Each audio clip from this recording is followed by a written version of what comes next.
नमस्कार। एस्ट्रोसेज के 2 मिनट के ज्योतिष कोर्स में आपका स्वागत है। अक्सर लोग ये कहते हैं कि इतने सारे राजयोग कुंडली में होने के बाद भी आदमी परेशान क्यों है।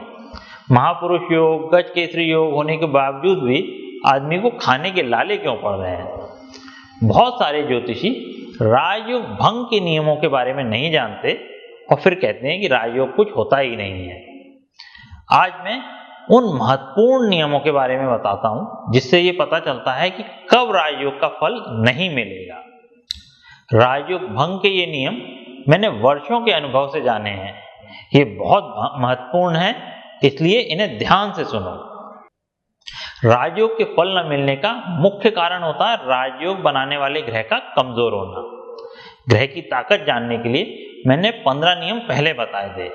उसके अलावा 5 अन्य कारण से राजयोग भंग होता है और उसे आज मैं बताता हूं।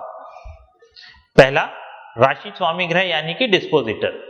अगर राजयोग बनाने वाला ग्रह जिस राशि में बैठा है उसकी राशि का स्वामी बहुत कमजोर है तो कोई फल नहीं मिलेगा। इसके बारे में मैंने पिछले एपिसोड राजयोग रहस्य में विस्तार से बताया है।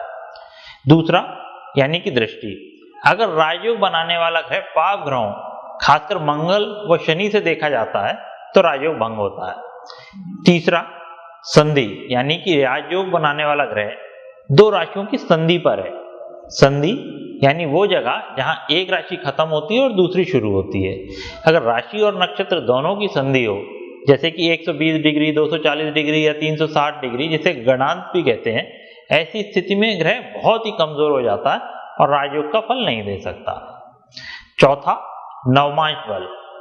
खासकर नवमांश में अगर ग्रह नीच का हो।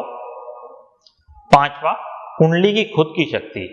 इसके बारे में मैंने सफलता और समृद्धि के योग नामक एपिसोड में विस्तार से चर्चा की है, लेकिन सार से ये कहूंगा कि अगर कुंडली में चंद्र और लग्न कमजोर हो तो राजयोग का फल नहीं मिल सकता, राजयोग भंग हो जाता है।